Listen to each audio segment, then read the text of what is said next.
warroonni munaa meeshaa nu gaafadhu jettanii dhugaa dubbachuu meeshaalee yeroo ammaa kanatti baay'ee dabalee jira. Akkasuma Ramadaan illee dhufee meeshaalee mana keessaa zayitii, ruuzaa, sukkaara wantoonni hunduu qaala'aa jira jechuudha.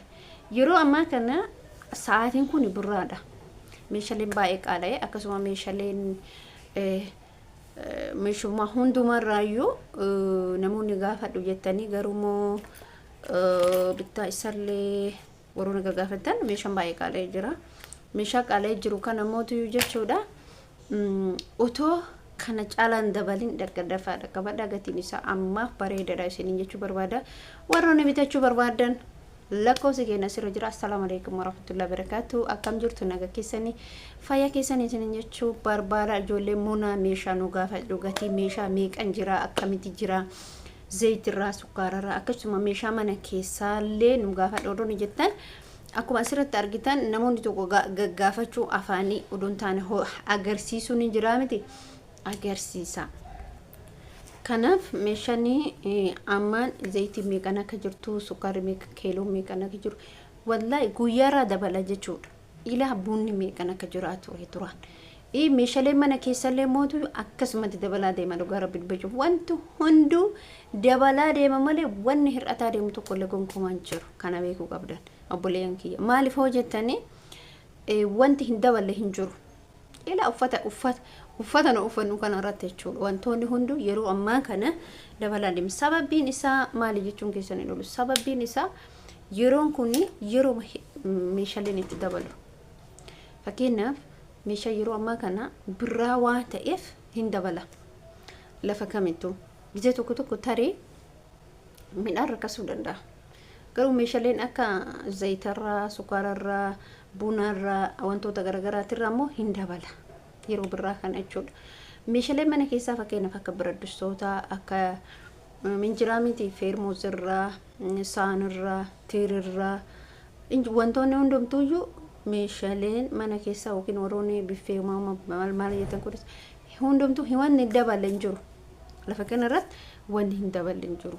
Isiniin jechuu barbaada. Kanaaf maatii keessan yookiin immoo Ramadaan illee dhufee jira jechuudha obboleeyyan kiyya.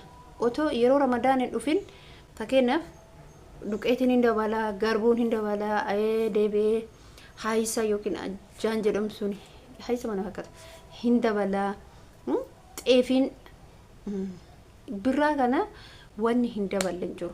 Namoonni sadaqaa godhachuu barbaadan niyyattanii rakkataa gargaaru dheebotaa dheeboo baasu hin jira miti. Namoonni kana barbaadan dafaa lafa jala bitadha kaayadha rakkoota kan qabu jechuudha. Maaliif lafa jala bittanii keettanii Ramadaanni waan dhufaa jiru nama kennuuf rakkataa kennuuf maatii keessa sapiraayis gochuuf yookiin shiita garagaraa warroonni bitachuu barbaadan illee rakkoota kan qabu. Shiita bituudhaan, diriyaa bituudhaan waa hedduutu jira jechuudha. Lafa wantoonni asirratti fakkeenyaaf maatiidhaaf ta'amu. Maatiin keessan baadiyyaa san gammachiisuudhaaf. Maatii baadiyyaati fakkeenyaaf bunarraa, sukkaararraa, mokoroonarraa, paastarraa, ruuzarraa yeroo Ramadaana kana qalbii wantoota hedduu nama hawwiti.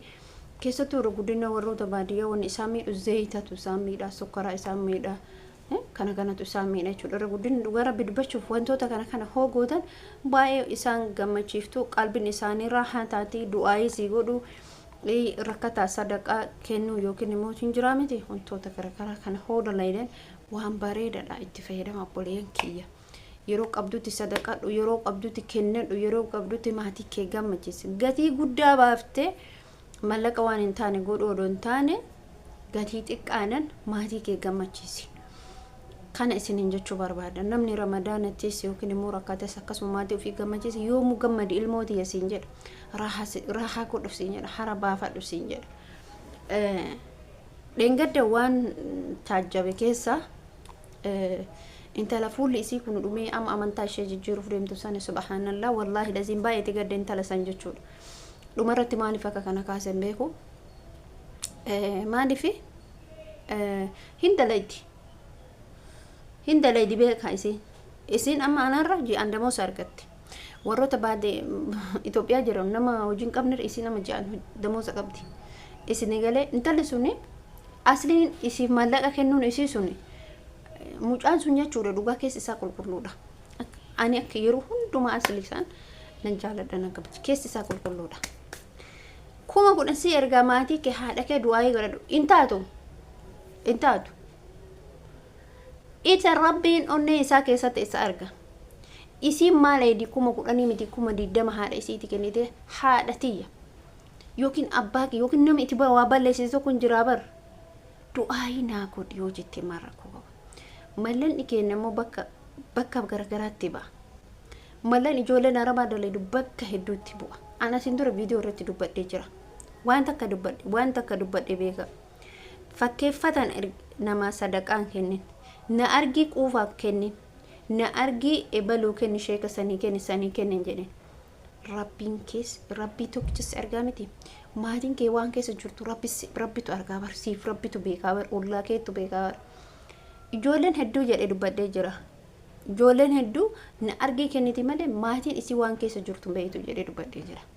Mucaan suni shayxaan isii wasaawwasee garantaanatti isii geessuun sammuun isii suni akka lekkiin jirretti beekan akka mataa kiyyaatti. Subhaanallah maaliif hojjetan obboleeyyan kiyya namni waan fedhe yoo ta'e hin jira.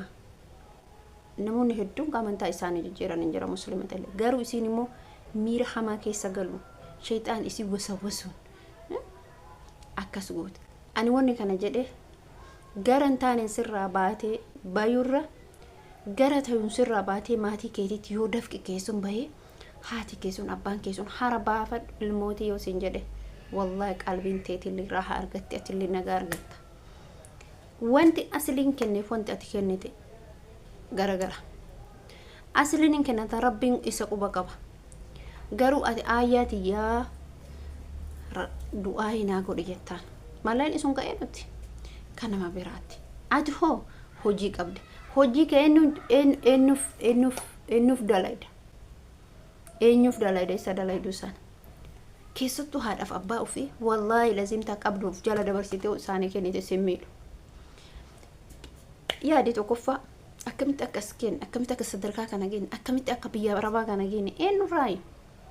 Quufneetiniin malee ijoolleen tokko quufaniiti malee ka'umsi maatii keeti. Maatii keetii rakkaatee bakka guddaa kana geette. Maatiin keessa guddisee sitti gurgurate qotiyoo sitti gurgurate biyya arabaa si oofe. Nuti garuu jireenya keenya haa wallaallu malee isaan garuu bakka guddaan sigan kabarsiisan barsiisanii xumursiisan fakkeenya. Warri barsiisellee ilmoo isaanii bakka hangaette. Hanga danda'amutti irraa riskii nyaata. Kanan isin jedhu obboleen kiyya. Video biraatiin amma walitti deebinuun ani video keessanitti dheeressuun barbaadu. Video biraatiin amma walitti deebinuutti nagaannaa tura. Rabbi kun jirtanitti isin bira haa jiraatu qalbii teessan bitaa mirga ofiinaa raahaa godhaa jiraadha. Assalamu alaikum warahmatullahi wabarakatuh.